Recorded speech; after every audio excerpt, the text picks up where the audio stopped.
आएगा तो लेट करके आएगा सब।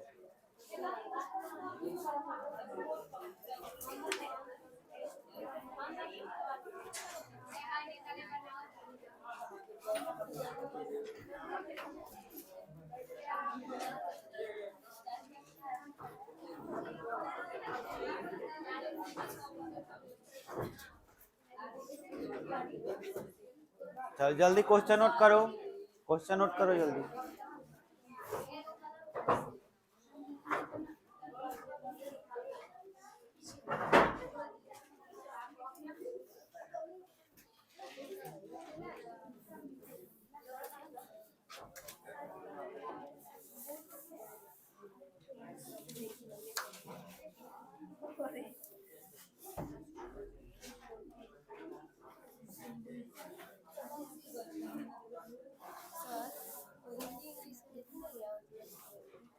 वो जो भेजे हैं ना, वो जेरक्स के लिए भेजे। उसको तुम किसी भी साइबर कैफे में जाकर जहाँ जेरक्स करता है उसको दे दोगी तो जेरक्स, हाँ निकाल दे। वो जेरक्स के लिए हाँ? नहीं, हाई क्वालिटी का ही तो भेजे हैं। ठीक से तुम उसको लोड करो। डॉक्यूमेंट फाइल साफ नहीं दिखा रहा है। अच्छा ठीक है, हम पेन ड्राइव में देंगे। एक पेन ड्राइव में उसको ले जाना है, जेरक्स करा लेना है। ठीक है, जोड़ा गया है, देख लेना। ठीक से देखना जोड़ा गया है कि अभी तुमको दिखा देते हैं कि जोड़ाया है कि नहीं। जब भी जोड़ते हैं हम खाली टाइम में, तो हम खाली टाइम में सुबह 3 से 4 बजे फ्री रहते हैं। सुबह में जब उठते हैं उसी वक्त जोड़े हैं। 3 बजे देखिए सुबह में। आज कई बजे उठती है सवेरे? 2 बजे करीब में उठो, समझ में आया? और पढ़ो।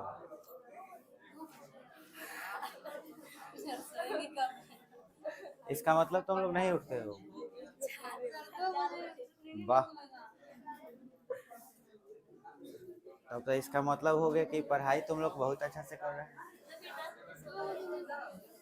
10 बजे सोते हैं तो सवेरे ग्राही हो गया। सोना है तो कम से कम 12-1 बजे सोइए तो देर तक उठिए, और नहीं तो सवेरे ग्राही सोइए। 8 बजे सो जाइए, सुबह में 2 बजे उठिए। देखो, पढ़ने का 2 ही तरीका होबे करता है, या तो रात भर पढ़ो और दिन भर सुतो, आ नहीं तो सवेरे ग्राहे शाम में सो जाओ 7 बजे। परीक्षा के टाइम की बात बता रहे हैं। परीक्षा के समय में 7 बजे तक आप सो जाइए, शाम में 7-8 बजे तक। ठंडी का मौसम होता है नवंबर में। मेन पढ़ाई नवंबर, दिसंबर, जनवरी में ही होता है। और उसके बाद आप उठिए के बार 2 बजे, और 2 बजे से अपना दम देर तक पढ़ते रहिए। जब तक पढ़िए तब तक पढ़िए जब तक क्लास का टाइम ना हो जाए। पढ़ाई ऐसे ही होती है।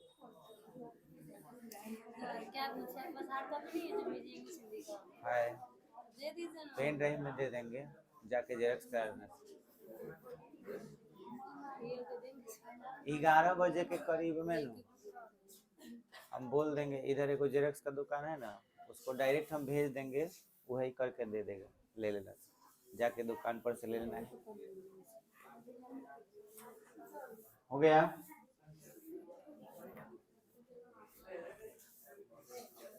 थोड़ा सा दुख का बात है कि कल गंगा स्नान की वजह से क्लास डिस्टर्ब हो रहा है सुबह का।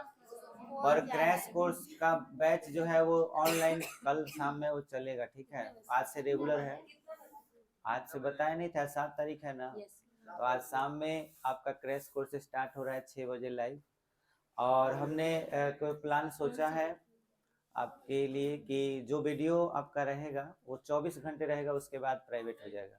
मतलब अगर किसी का छूट रहा है तो कल, आज शाम के से 6 बजे, अगले शाम 6 बजे तक, मतलब जब तक हम दूसरा लाइव नहीं शुरू कर रहे हैं तब तक आप वीडियो देख सकते हैं। उसके बाद प्राइवेट हो जाएगा। तो जो भी आपका क्रैश कोर्स है वो शाम में आज से 6 बजे से लाइव होगा। हाँ, आज से बोले थे 7 नवंबर से। और उसका अपना कॉपी अलग बनाइएगा। ऑब्जेक्टिव का अलग अपना कॉपी रखिएगा, सब्जेक्टिव क्वेश्चन का अलग रखिएगा। पतला पतला कॉपी रखिएगा ताकि उसको याद रखने में या कहीं पर भी लेकर के याद करने में कोई दिक्कत ना हो। ठीक है, चैप्टर वाइज जितने भी आज क्वेश्चन आज से बताए जाएंगे, मतलब मान के चलिएगा कि उसी से ही आएगा। ये तो आपके नॉलेज के लिए है।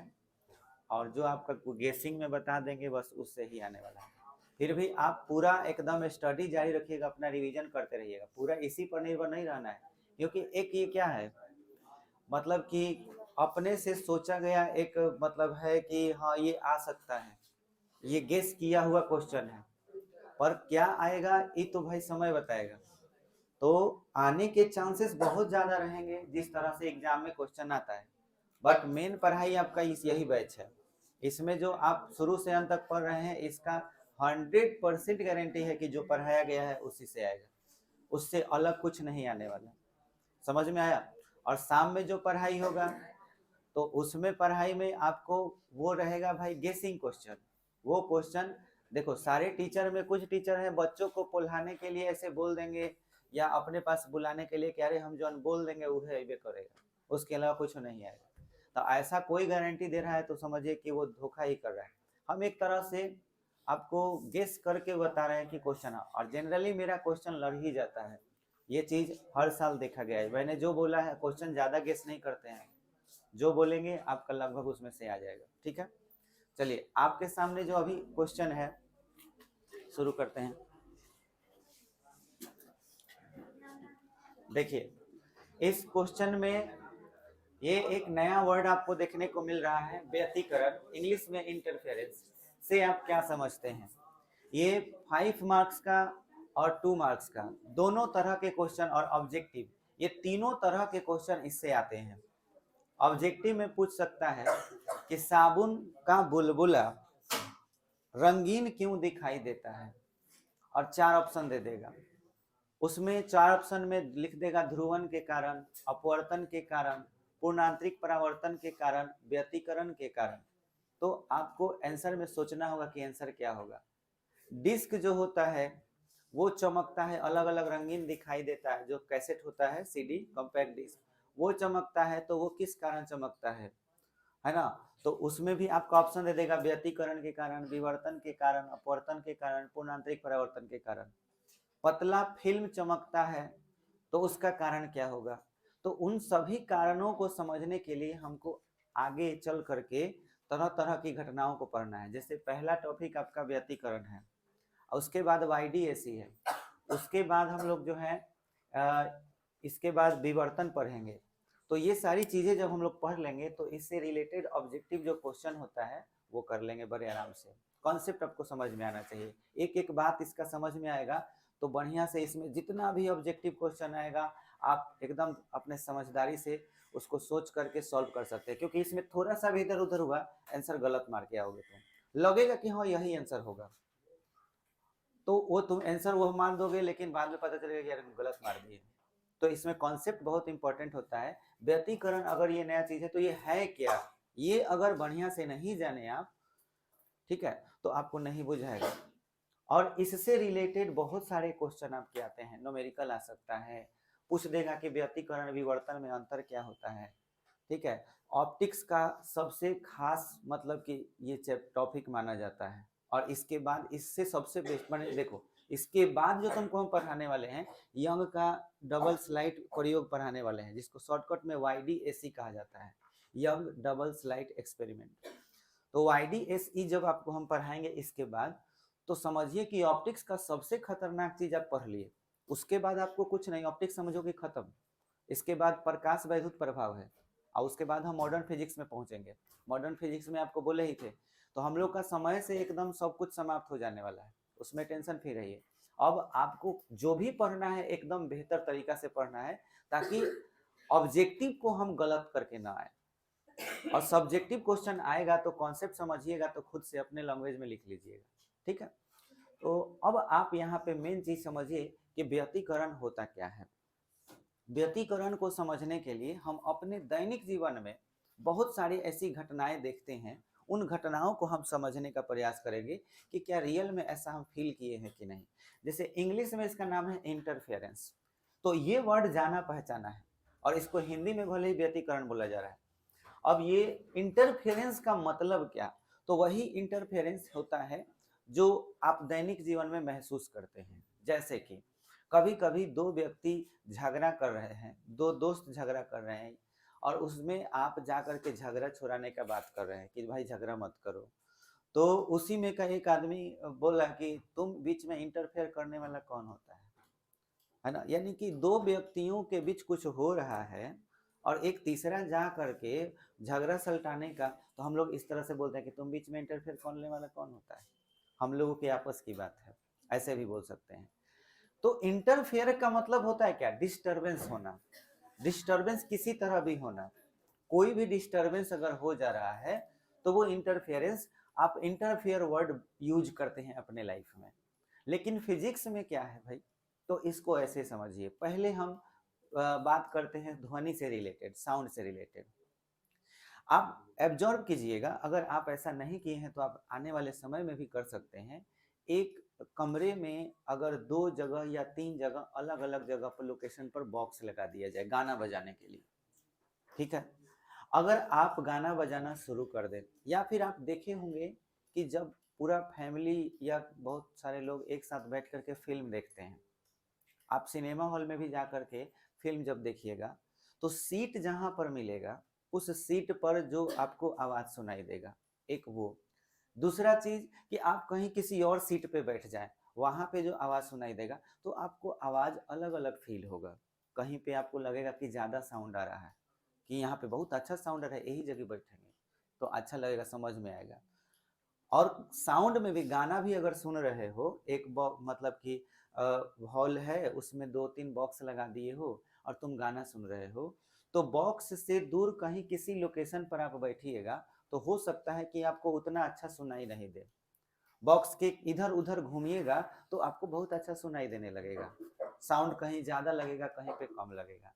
ये चीज भले ही आप फील नहीं किए हो लेकिन ऐसा होता है, ऐसी चीजें होती है। इसको एक और एक्सपेरिमेंट के तौर पे, आप छत पे मान लीजिए कि शादी विवाह हो रहा है, आपने छत पे क्या किया कि एक साउंड लगा दिया, या फिर यूं समझ लो कि 2-3 घरों में शादी हो रही है और सब कोई अपना अपना हॉर्न बांध दिया है और उसके बाद गाना बजाना शुरू कर रहा है, ठीक है। तो कहीं कहीं किसी लोकेशन पर आप जाके देखिएगा तो वहां पर आवाज बहुत ही कम आएगा, और किसी लोकेशन पर जाइए तो वहां पर आवाज बहुत ज्यादा आता है। हम अगर इसकी व्याख्या डिटेल में अगर करें तो साउंड क्या है, साउंड भी एक वेव होता है। आप पढ़े थे कि साउंड जो ध्वनि होता है वो तरंग के रूप में संचरित होता है।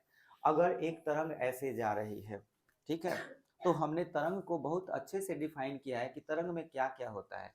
तरंग में फ्रीक्वेंसी होता है, आयाम होता है यानी कि एम्पलीट्यूड होता है ना, वेवलेंथ होता है, ये सारी चीजें होती हैं, उसमें स्पीड होती है। ये सारी चीजें हम लोग पढ़े थे कि फ्रीक्वेंसी हुआ, एम्पलीट्यूड हुआ, वेवलेंथ हुआ, स्पीड हुआ, ये सारी चीजें होती हैं। और इसमें हम लोग फ्रीक्वेंसी और एम्पलीट्यूड के बेस पर और वेवलेंथ के बेस पर अलग अलग वेव को कैटेगरी वाइज बांटे हुए हैं। जैसे अगर आप ये वेव देख पा रहे हैं और एक ये वेव देख पा रहे हैं, दोनों में फर्क है। यहाँ पे वेवलेंथ ज्यादा कम है और यहाँ पे वेवलेंथ क्या है, ज्यादा है। दूसरा चीज कि अगर इसके हाइट की बात की जाए, जैसे यहाँ से ये उठा है, मान लेते हैं कि यहाँ से उठा है, अगर हम ऐसे लाइन खींच दें, ये अक्ष खींच दें, तो ये जितना हाइट पे गया है ना, ये जितना हाइट पे गया है इसको एम्पलीट्यूड बोलते हैं, है ना। यहाँ पे आप देख सकते हैं कि यहाँ पे एम्पलीट्यूड और यहाँ पे एम्पलीट्यूड में, एम्पलीट्यूड यानी आयाम जो है यहाँ ज्यादा है और यहाँ आयाम क्या है, कम है। अगर हम कंपन की बात करें तो इसमें कंपन ज्यादा है और इसमें कंपन कम है।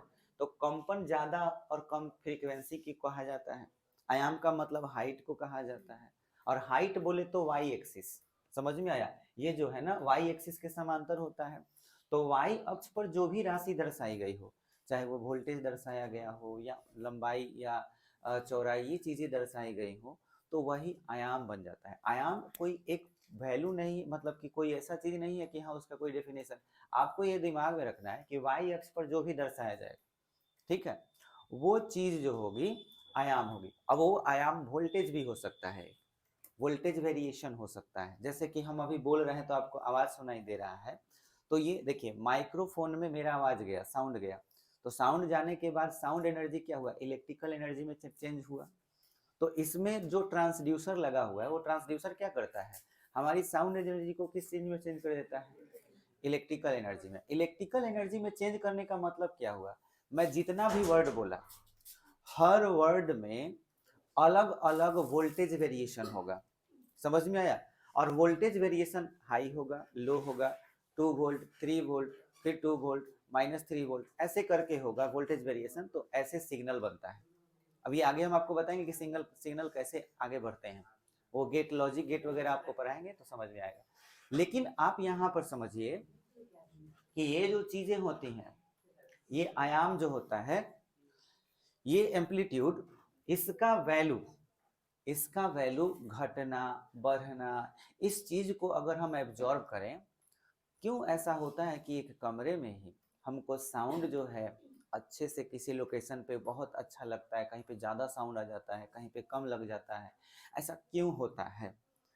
तो इस चीज को हम यहाँ पे बहुत अच्छे से समझे कि भाई जब वेव आगे बढ़ता है तो वो अपना एम्पलीट्यूड लेके आगे बढ़ता है। जैसे मान लो कि एक इस बॉक्स से निकला हुआ साउंड है ये, ठीक है, एक और बॉक्स है उससे निकला हुआ साउंड और है, वो ऐसे निकल रहा है, ऐसे ये अब देख सकते हो कि ये दोनों साउंड अगर एक साथ निकलेंगे तो होगा क्या कि ये वाला जो एम्पलीट्यूड है और ये वाला एम्पलीट्यूड, ये दोनों एक साथ चूंकि निकलेंगे तो देखो ये ऊपर है तो पॉजिटिव है, ये भी ऊपर है तो पॉजिटिव है। अब होगा क्या कि ये दोनों एक साथ जब निकलेंगे तो जुड़ जाएंगे, और जब जुड़ेंगे तो पता है क्या होगा, ये वाला इसमें ऊपर आके बैठ जाएगा और नया क्या बनेगा, इतना बड़ा बनेगा। मतलब देखो इसका एम्पलीट्यूड अगर A1 हो और इसका क्या हो A2, तो बोलो नया जो वेव बनेगा उसका एम्पलीट्यूड क्या होगा, A1 प्लस A2 हो जाएगा। समझ में आया? अब देखो ये A1 और नीचे क्या होगा, -A1 और ये -A2, तो ये वैल्यू हो जाएगा -A1 -A2। बात समझ में आया? एम्पलीट्यूड क्या हुआ, बढ़ गया। तो जाहिर सी बात है कि एक गाना इस बॉक्स से बज रहा है और सेम गाना इस बॉक्स से भी बज रहा है, तो दोनों एम्पलीट्यूड बराबर हो गए, जिससे साउंड क्या हो गया, बढ़ गया। अब आप इसको सोचिए कि आप दो बॉक्स एक ही मशीन में जोड़ते हैं, जैसे यहाँ भी वही सेम अभी हो रहा है। यहाँ समझो कि इस बॉक्स में और इस बॉक्स में हमारे द्वारा जो सिग्नल जा रहा है वो सिग्नल जो है, यहाँ भी ध्वनि वही निकल रहा है, यहाँ भी ध्वनि वही निकल रहा है, तो दोनों का एम्पलीट्यूड क्या हो जा रहा है, ऐड हो जा रहा है। ऐड हो जाने की वजह से साउंड क्या हो जा रहा है, बढ़ जा रहा है। तो साउंड बढ़ने के पीछे क्या है कि एम्पलीट्यूड का बढ़ जाना। लेकिन इसमें कुछ डिफरेंस क्रिएट कर दिया जाए तो गड़बड़ हो जाएगा। क्या डिफरेंस क्रिएट किया जा सकता है, अगर हम इस बॉक्स से आवाज निकाल रहे हैं और उस बॉक्स से आवाज निकाल रहे हैं, मशीन दोनों का अलग अलग कर दें और दोनों मशीन का दोनों माइक यहाँ पे हम लगा लें, ठीक है, कुछ ऐसा कर दें कि वहां पर सिग्नल थोड़ा सा देर से जाए और यहाँ पे सिग्नल पहले जाए, तो होगा क्या कि आगे पीछे हो जाएगा। अगर हम मान लें कि पहले ऐसे निगेटिव वाला माने आगे पीछे हो गया, तो निगेटिव वाला तो ये तो -A2 हो जाएगा भाई, और ये A1 है, तो ये वाला और ये वाला दोनों ऐड होगा। अगर हम कहें कि इसका वैल्यू 10 है और इसका वैल्यू मान लेते हैं 8 है, तो जब ये ऐड होगा तो 10 - 8 ऐड होकर कितना हो जाएगा, 2 हो जाएगा। तो पता है जब ये जुड़ेगा तो कैसा हो जाएगा, ऐसा हो जाएगा। एम्पलीट्यूड क्या हो गया, कम हो गया। तो वही दोनों बॉक्स आवाज सेम रहेगा लेकिन आवाज क्या हो जाएगा, कम हो जाएगा, साउंड कम हो जाएगा। तो ये जो चीज होती है ना, इसी का नाम है इंटरफेरेंस। इंटरफेरेंस इसी को कहते हैं। पर ये इंटरफेरेंस दो किस्म के हैं, या तो परिणामी आयाम जो होगा, परिणामी जो आयाम होगा वो बढ़ जाएगा, और नहीं तो परिणामी आयाम क्या होगा, घट जाएगा। यही दो इवेंट होते हैं। तो ये जब घटता है ना, जब घटता है तो इसका नाम है विनाशी व्यतिकरण, और जब ये बढ़ता है तो इसका नाम है संपोषी व्यतिकरण। इंग्लिश में आप कह सकते हैं जब बढ़ेगा तो कंस्ट्रक्टिव इंटरफेरेंस, अब घट जाएगा तो डिस्ट्रक्टिव इंटरफेरेंस। बात समझ में आया? ये चीज लाइट में भी होता है, इसके लिए कई एक्सपेरिमेंट हुए, और लाइट में कहने वाले कह के चले गए कि हाँ इंटरफेरेंस तो होता है, लेकिन इसको कोई एक्सपेरिमेंटली प्रूफ नहीं कर पाया। लेकिन हाँ, यंग नाम का साइंटिस्ट जो था बाद में जाकर इस बात को प्रूफ किया। जो हाइगन्स कह गए वो चीज को प्रूफ नहीं किए थे वो, लेकिन यंग नामक के साइंटिस्ट ने इस चीज को एक्सपेरिमेंटली प्रूफ कर दिया। अब उसमें होता क्या है कि लाइट अगर एक जगह से, देखिए लाइट अगर क्या किया जाए कि एक सोर्स से चले, और एक सोर्स से चलने के बाद देखो यंग जो एक्सपेरिमेंट किया था उसी का थोड़ा सा एक झलक आपको बता रहे हैं। मान लो एक लाइट है, यहाँ आप जला दिए लाइट, एक पर्दा लगा दिए और पर्दे में छोटा छोटा 2 ठो छिद्र कर दिए, 2 ठो होल कर दिए, तो बोलो यहाँ पर तरंगाग्र बनेगा, और इस जगह पर फिर यहाँ पे जो भी माध्यम के कण होंगे वो फिर से अपना तरंगाग्र बनाएंगे, ऐसे बनाते चले जाएंगे। मान के चलो यहाँ एक पर्दा लगा दिए और यहाँ भी तो बनेगा। अब आप देख सकते हैं ये सारे तरंगाग्र जो हैं एक दूसरे को क्रॉस कर रहे हैं कि नहीं कर रहे हैं, कर रहे हैं। तो ये क्रॉसिंग जहाँ पे हो रहा है वेव का, या तो इन जगहों पर आयाम जुड़ता होगा, या फिर यहाँ पे आयाम क्या होगा, घटता होगा। यानी कि यहाँ तो यहाँ पर a1 प्लस a2 होता होगा, नहीं तो यहाँ पर क्या होता होगा a1 माइनस a2। बोलो जहाँ a1 प्लस a2 होता होगा तब पर्दा पर लाइट बढ़ गया कि घट गया, तो वहां पे पर्दे पर लाइट एक जगह पर बढ़ा हुआ नजर आएगा, और एक जगह पर लाइट कैसा लगेगा, घटा हुआ। तो अगर आप लाइट में अंतर देखते हैं तो एक को आप कह देते हैं कि एक ब्राइट है ना, एक डार्क है। डार्क बोलने का मतलब क्या हुआ, जहाँ पे हाँ माने अंधेरा टाइप का। जब आप कहीं पर ज्यादा लाइट देखते हैं तो आप ज्यादा लाइट देखते हैं, तो जहाँ कम लाइट होता है उसको क्या बोलते हैं कि भाई वहाँ डार्क है, अंधेरा टाइप का है, और जहाँ पे ज्यादा लाइट है वहाँ पे आप ब्राइट बोलते हैं। समझ में आया? तो ब्राइट और डार्क ये 2 तरह के एरिया बने यंग ने जब एक्सपेरिमेंट किया था, और ये जो एरिया बने ना, इस एरिया का एक नया नाम दिया गया, इस नाम को फ्रिंज रखा गया। फ्रिंज, फ्रिंज जब भी वर्ड सुनो फिजिक्स में लाइट में तो समझ लेना कि ओ ये डार्क और ब्राइट एरिया का बात हो रहा है। जरूर क्या हो रहा होगा, इंटरफेरेंस हो रहा होगा, आयाम या तो बढ़ गया होगा, नहीं तो क्या हो गया, घट गया। अच्छा, आयाम बढ़ने से लाइट बढ़ जाता है और आयाम घटने से लाइट, तो बस याद रखना लाइट का वैल्यू जहां पे बढ़ जाता है उसको हम तीव्रता भी बोलते हैं, प्रकाश की तीव्रता, और इसको लक्स से मापा जाता है। लक्स मात्रक होता है किसका, प्रकाश की तीव्रता का। जहां पर प्रकाश की तीव्रता ज्यादा होगी, यानी कि जहां ज्यादा लाइट होगा वहां पे लक्स का वैल्यू अधिक होगा। समझ में आया? तो आपको याद रखना है कि जहां आयाम बढ़ेगा वहां प्रकाश की तीव्रता क्या होगी, बढ़ जाएगी। जहां आयाम घटेगा वहां पर प्रकाश की तीव्रता क्या होगी, कम हो जाएगी। बात समझ में आ गया?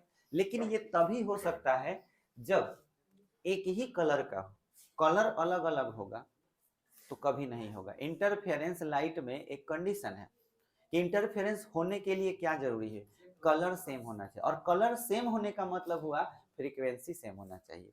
जहां आप फ्रीक्वेंसी बोल दीजिएगा कि बराबर हो, तो एक ही आवृत्ति के 2 तरंग हैं, एक ही आवृत्ति के 2 तरंग हैं, और ये एक ही स्रोत से निकल रहे हो। समझ में आया? एक ही आवृत्ति के 2 तरंग हैं और एक ही स्रोत से निकल रहे हो, तो ये तरंग जो है आपस में जहां पर अध्यारोपित होंगे, अध्यारोपित का मतलब मिलेंगे, तो वहां पर या तो आयाम बढ़ जाता है या आयाम क्या हो जाता है, घट जाता है। आयाम बढ़ने का मतलब तीव्रता बढ़ जाना। तो हम जहां आयाम बोल रहे हैं, हमारा मन करेगा तो हम ये भी बोल सकते हैं कि वहां पर या तो प्रकाश की तीव्रता बढ़ जाती है या तो प्रकाश की तीव्रता घट जाती है। दोनों में से कोई भी बोल सकते हो, क्योंकि आयाम बढ़ेगा तभी तीव्रता बढ़ेगी। तो इसी घटना को क्या कहते हैं, व्यतिकरण कहते हैं। जिस जगह पर तीव्रता बढ़ती है तो उसे संपोषी व्यतिकरण कहते हैं, और जहां तीव्रता घटती है तो उसे विनाशी व्यतिकरण कहते हैं। बोलिए, इतना बात क्लियर हो गया? अब संपोषी और विनाशी के लिए क्या शर्त होना चाहिए, तो आप शर्त अभी देख लिए कि संपोषी के लिए a1 प्लस a2 होना चाहिए और विनाशी के लिए a1 माइनस a2। लेकिन ये तुम्हें निकालना पड़ेगा, व्यंजक निकालना पड़ेगा कि कैसे, निकाल के दिखाइए। तो ये 5 मार्क्स का क्वेश्चन हो जाएगा, अगर इतना तुमको लाना होगा तो। इतना ला दोगे तो 5 मार्क्स हो जाएगा। तो यही चीज आप लोग को आज करना है। पहले डेफिनेशन लिख लेते हैं फिर आगे बढ़ते हैं।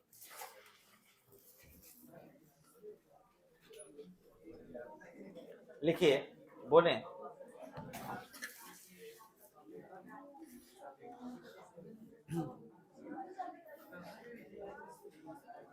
देखिएगा, समान आवृत्ति की दो तरंगे, समान आवृत्ति की दो प्रकाशीय तरंगे, समान आवृत्ति की दो प्रकाशीय तरंगे, समान आवृत्ति की दो प्रकाशीय तरंगे जब किसी बिंदु पर अध्यारोपित होती है, जब किसी बिंदु पर अध्यारोपित होती है, समान आवृत्ति की दो प्रकाशीय तरंगे, समान आवृत्ति की दो प्रकाशीय तरंगे जब किसी बिंदु पर अध्यारोपित होती है, जब किसी बिंदु पर अध्यारोपित होती है, तो उस बिंदु पर, तो उस बिंदु पर या तो प्रकाश की तीव्रता बढ़ जाती है, तो उस बिंदु पर या तो प्रकाश की तीव्रता बढ़ जाती है, या तो प्रकाश की तीव्रता बढ़ जाती है,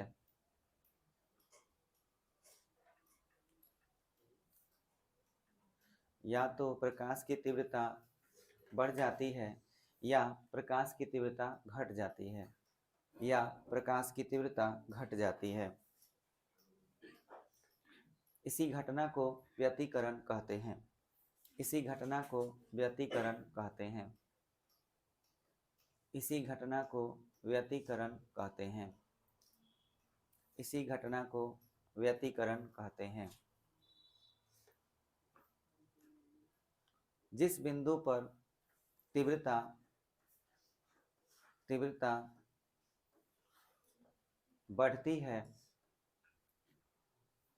जिस बिंदु पर तीव्रता बढ़ती है, उसे संपोषी व्यतिकरण, उसे संपोषी व्यतिकरण, संपोषी, संपोषी है, देखिए संपोषी, तो संतोषी माँ बोल रहे हो क्या? मैं संपोषी बोल रहा हूँ। संपोषी व्यतिकरण, जिस बिंदु पर तीव्रता बढ़ती है उसे संपोषी व्यतिकरण कहते हैं। इंग्लिश कंस्ट्रक्टिव इंटरफेरेंस लिख सकते हैं, संपोषी व्यतिकरण कहते हैं। और जिस बिंदु पर तीव्रता घटती है, और जिस बिंदु पर तीव्रता घटती है, तीव्रता घटती है, उसे विनाशी व्यतिकरण, विनाशी व्यतिकरण कहते हैं, विनाशी व्यतिकरण कहते हैं, उसे विनाशी व्यतिकरण कहते हैं।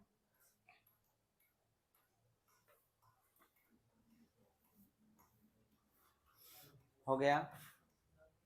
चलो, ये बात तो समझ में आ गया ना। एम्पलीट्यूड बढ़ता है, ये इंटरफेरेंस हर तरह के वेव में हो सकता है, याद रखना। जरूरी नहीं कि केवल लाइट में ही होगा, साउंड में भी हो सकता है।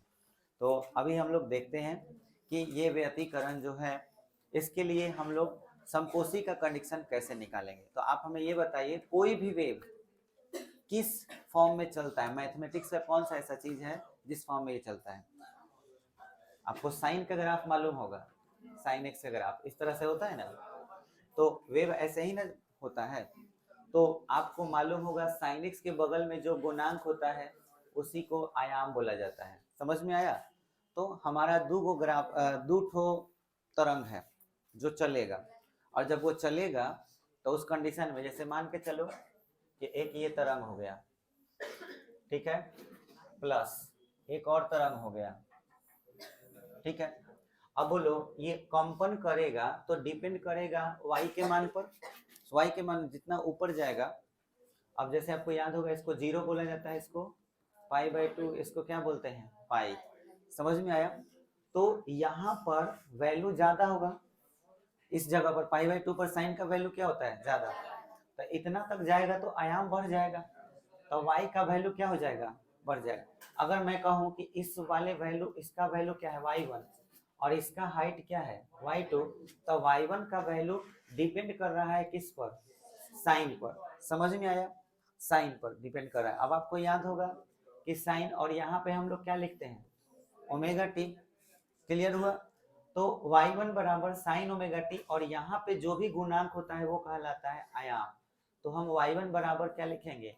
a1 साइन ओमेगा टी, अच्छा, इसके बाद आपको याद होगा कि y2 बराबर हम लोग क्या लिखते हैं, a2 साइन। अब ध्यान दीजिए, अगर दोनों में कोई फेज डिफरेंस नहीं रहेगा, फेज डिफरेंस कोई नहीं रहेगा तो ओमेगा टी लिखाएगा। लेकिन क्या जरूरी है कि फेज डिफरेंस ना हो?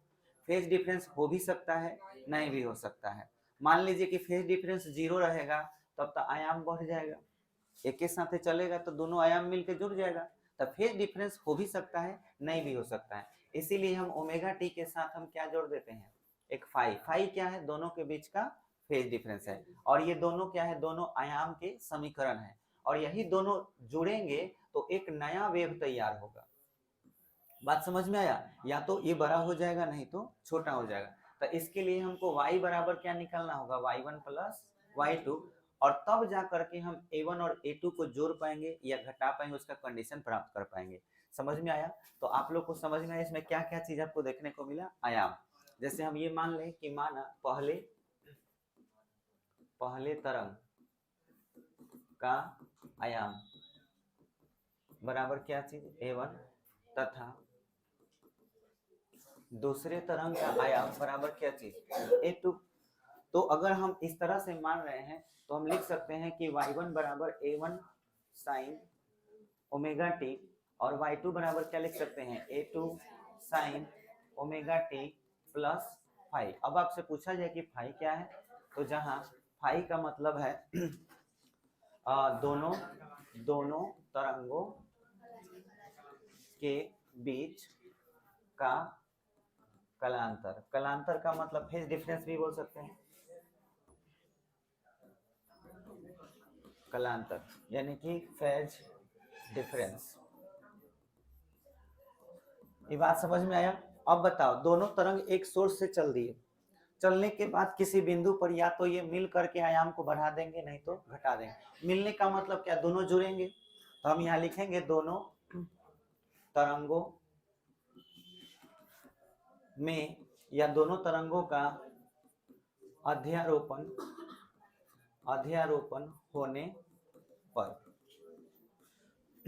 अब अध्यारोपण होगा तो एक नया तरंग बनेगा ना, वो नया तरंग y बराबर क्या होगा, y1 प्लस y2। अब बोलिए y1 का वैल्यू क्या है, a1 sine omega T plus y2 का a2 sine omega T plus 5। अब बताओ ये साइन a प्लस b पर है,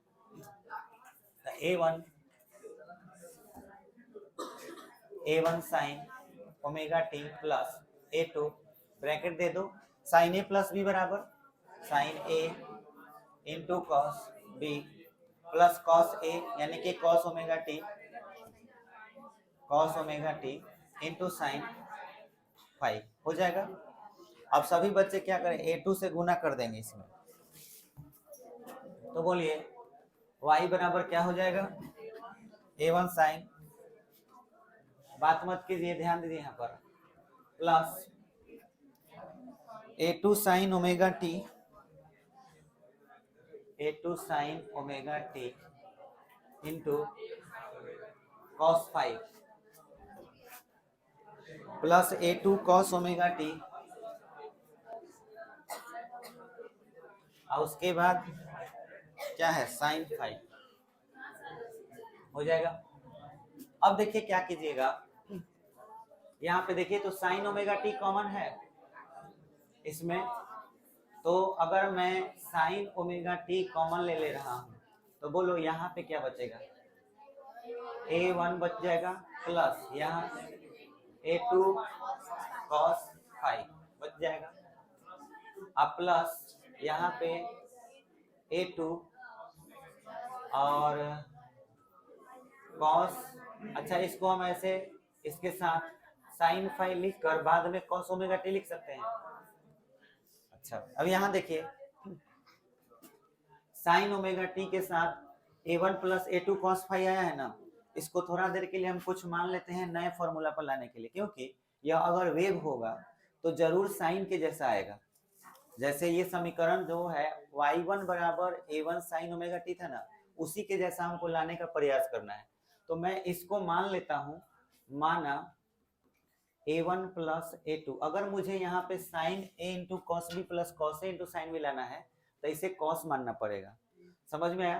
तो a1 plus a2 cos phi बराबर हम मान लेते हैं r cos phi. r cos phi क्यों मान रहे हैं आपको अभी तुरंत समझ में आ जाएगा। a1 r फॉर रिजल्टेंट होगा यहाँ पे इसका मतलब, ठीक है। a1 plus a2 cos phi बराबर, और यहाँ फाई नहीं लिखेंगे, सॉरी, यहाँ पे कोई नया एंगल होगा तो इसको मान लेते हैं क्या चीज, थीटा। क्योंकि जो नया वेव बनेगा बाकी दोनों वेव के तुलना में उसका फेज डिफरेंस अलग हो सकता है, तो इसीलिए यहाँ पे क्या माने हैं, थीटा। अच्छा, इसमें देखिए a2 जो साइन फाई है, a2 साइन फाई, इसको हम r साइन थीटा मान ले रहे हैं। अगर इस मान को इसमें पुट कर दिया जाए तो बोलिए y बराबर क्या लिखाएगा इसके जगह पर, r cos theta into sine omega T, plus यहाँ क्या लिखाएगा, r sine theta into cos omega T होगा। r कॉमन हो जाएगा तो इसको सीधा करके लिख सकते हो sign omega T into cos theta plus cos omega T into sine theta, ऐसे लिख सकते हो। बोलो साइन इंटू कॉस भी प्लस कॉस इंटू साइन भी के रूप में आ गया। तो बोलो y बराबर r sine omega T plus theta.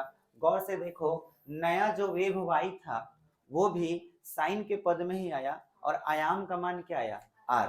अब हम r तो मान लिए थे लेकिन हमको r पता नहीं था कि r क्या है, तो अब जानेंगे कि एक्चुअल में r है क्या। और इसे जानने के लिए r देखिए यहाँ मौजूद है ना, हम क्या कर रहे हैं कि इसको समीकरण 1 मान ले रहे हैं और इसको क्या मान ले रहे हैं, 2। ये तो साबित हो गया कि यह भी एक नया तरंग होगा, लेकिन हमको संपोषी और विनाशी व्यतिकरण का शर्त प्राप्त करना है। देखिए यहाँ क्वेश्चन में आप देख सकते हैं, आपको चाहिए संपोषी एवं विनाशी व्यतिकरण का शर्त, और शर्त है कि a1 प्लस a2 होना चाहिए तो संपोषी, और a1 माइनस a2 होगा तो विनाशी। तो वो चीज प्राप्त करने के लिए r cos थीटा इसको समीकरण 1 माने हैं, तो अगर मैं इसके स्क्वायर करके इसको स्क्वायर करके जोड़ दूं तो बोलो sine square plus cos square बराबर क्या हो जाएगा, 1। तो हम क्या कर रहे हैं कि समीकरण 1 का स्क्वायर प्लस 2 का स्क्वायर, मतलब 1 और 2 को स्क्वायर करके क्या कर रहे हैं, जोड़ रहे हैं। तो देखो 1 में r square cos square theta होगा, r square cos square theta, और प्लस में r square sine square theta बराबर। अब इसमें देखो a1 plus a2 cos phi है, तो a1 plus a2 cos phi और इसका होल स्क्वायर हो जाएगा, प्लस इसमें देखो क्या है a2 साइन फाई, तो क्या हो जाएगा a2 square into sine square phi हो जाएगा। अब इसमें कॉमन क्या हो जाएगा, r स्क्वायर, तो cos square theta plus sine square theta, जिसे हम थीटा माने थे, पियो फेंको गिलास की तरह खत्म हो गया, पिया और फेंक दिया, ये भी यहाँ पे खत्म, थीटा का काम खत्म। अब समझ में आया, तो कोई दिक्कत नहीं है। अब जो थीटा माने थे नहीं बुझा रहा था कि भाई क्या है, हो गया। अब a1 square plus a2 square cos square five plus 2ab a1 a2 cos five plus a2 square sine square five हो गया। इसका वैल्यू 1 हो जाएगा, तो आर स्क्वायर बराबर, चलिए यहाँ पे आप देखिए कॉमन इसमें मिल रहा है, तो आप a1 स्क्वायर ले लीजिए और इसमें कॉमन क्या हो जाएगा a2 स्क्वायर, तो कॉस स्क्वायर फाइव प्लस क्या आ जाएगा साइन स्क्वायर फाइव, आप प्लस में 2a1 a2 कॉस फाइव हो जाएगा। बोलो इसका वैल्यू क्या हो जाएगा 1। तो फाइनली r बराबर a1 square plus a2 square plus 2a1 a2 cos five का रूट ओवर हो जाएगा। r फॉर रिजल्टेंट बोले थे ना, तो ये आयाम का वैल्यू आया, जो नया वेव बनेगा ना उसी का ये फॉर्मूला आया। तो कभी कभी यही साबित करने के लिए बोलेगा कि सिद्ध करें कि पहले तरंग का आयाम a1 और दूसरे तरंग का आयाम a2 हो तो r बराबर इतना। तो सवाल कैसे घुमा के पूछ सकता है। अब आपका यहाँ पर लास्ट टर्म रह गया संपोषी और विनाशी। तो बताइए संपोषी में और विनाशी में आपको अभी अभी हम बताए हैं कि तरंग जो होगा अगर ऐसे रहे और इसमें देखिए ऐसे रहे तो क्या होगा, विनाशी होगा। थोड़ा सा देखिए तो इनमें फेज डिफरेंस क्या है। अच्छा इसका बताइए, तो इसमें और इसमें फेज डिफरेंस क्या है। तो हम बोले थे ना फेज डिफरेंस पता करने के लिए स्टार्टिंग पॉइंट देखते हैं। ये स्टार्ट ऐसे ऊपर की तरफ यहाँ से हुआ है, तो ये भी स्टार्ट ऊपर की तरफ यहाँ से हुआ है। तो जब स्टार्टिंग पॉइंट एक ही जगह हो तब फेज डिफरेंस 0 होता है। तो इसका फेज डिफरेंस क्या है 0। और ये देखो ये नीचे की तरफ आया है, ये ऊपर की तरफ। और जब भी हमको काउंट करना होता है तो एक ही दिशा में चलेंगे तभी फेज डिफरेंस पता चलेगा। तो इसको पता करना है तो तनी सा पीछे जाओ और ये कहाँ से आया होगा उसके बारे में सोचो। ये यहाँ से ही ना आया होगा। अब देखो ये ऐसे गया और ये ऐसे गया, तो दोनों में कितना का फर्क देख पा रहे हैं? माने पाई का 180 डिग्री का फर्क है, 180 डिग्री का फर्क हुआ ना जी। तो 180 डिग्री का फर्क रहेगा, 180 डिग्री का ये फर्क हो गया भाई, समझ में आया? ये देखो ये ऐसे है और ये यहाँ से ऐसे शुरू हुआ है, ये यहाँ से शुरू हुआ है। तो इसी चीज को यहाँ शिफ्ट करो। अगर इसको यहाँ शिफ्ट करोगे तो यहाँ पे 0 होता है और यहाँ पे क्या होता है -पाई होता है, यही ना होता है। फर्क निकालोगे 0 में से, यानी कि φ2 में से क्या घटाओगे φ1, यानी कि -पाई तो +पाई। कितना डिफरेंस आया पाई का, तो पाई डिफरेंस हो गया। तो आपको ध्यान देना है कि जब उल्टा जाएगा तो वो पाई हो जाएगा, 180 का फर्क हो जाएगा, और सीधा जाएगा बोलो क्लियर हो गया? तो अब यहाँ पे देखो फेज डिफरेंस, माने ये तो आपको और भी डिटेल में समझाएंगे फेज डिफरेंस, अभी खत्म नहीं हुआ कहानी। बात यहाँ पे हो रही है संपोषी और विनाशी की। आप ये बताइए संपोषी और विनाशी में, संपोषी में आयाम बढ़ता है कि घटता है? बढ़ता है, ठीक है बढ़ता है। तो आयाम बढ़ने के लिए इसका वैल्यू मैक्सिमम होना चाहिए, आर का वैल्यू मैक्सिमम होना चाहिए। और ये मैक्सिमम वैल्यू होने के लिए आप जानते हैं पहला तरंग या दूसरा तरंग, इस ये तो लाइट से ही जो बल्ब होता है उसका जो एम्पलीट्यूड होता है उसी से ये जन्म लेता है। लेकिन चेंजिंग सिर्फ कहाँ हो सकता है? एंगल का। फेज डिफरेंस ही चेंज होता है तो क्या होता है? इंटरफेरेंस होता है। तो इसमें वेरिएबल क्वांटिटी कौन है? केवल फाई। और केवल अगर फाई है तो कॉस फाई बोल सकते हैं, यानी कि कॉस फाई का वैल्यू बहुत ज्यादा अगर हो जाएगा तो ये वाला जो है आयाम बढ़ जाएगा, इसका वैल्यू बढ़ जाएगा, आयाम बढ़ जाएगा आर का वैल्यू। और अगर कॉस फाई का वैल्यू बहुत कम हो जाएगा तो आयाम घट जाएगा, रिजल्टेंट घट जाएगा, और घट जाएगा तो आप जानते हैं क्या होगा? संपोषी व्यतिकरण। तो अब यहाँ सॉरी विनाशी व्यतिकरण। तो अब यहाँ पे हम शर्त लिख रहे हैं संपोषी व्यतिकरण का शर्त, और यहाँ पे लिख रहे हैं विनाशी व्यतिकरण का शर्त। देखो बाबू दोनों में कंडीशन क्या है? कॉस फाई, इसमें क्या होना चाहिए? कॉस फाई का वैल्यू मैक्सिमम या मिनिमम? बोलो इसमें कॉस फाई का वैल्यू मैक्सिमम कि मिनिमम? इसमें मिनिमम। कॉस फाइव का सबसे मिनिमम वैल्यू बताओ -1, इसका सबसे अधिकतम वैल्यू +1, यही ना होता है।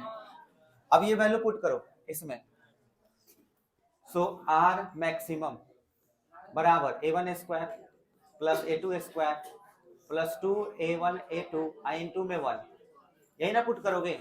बोलो तो a square plus b square plus 2ab पर है तो क्या आएगा?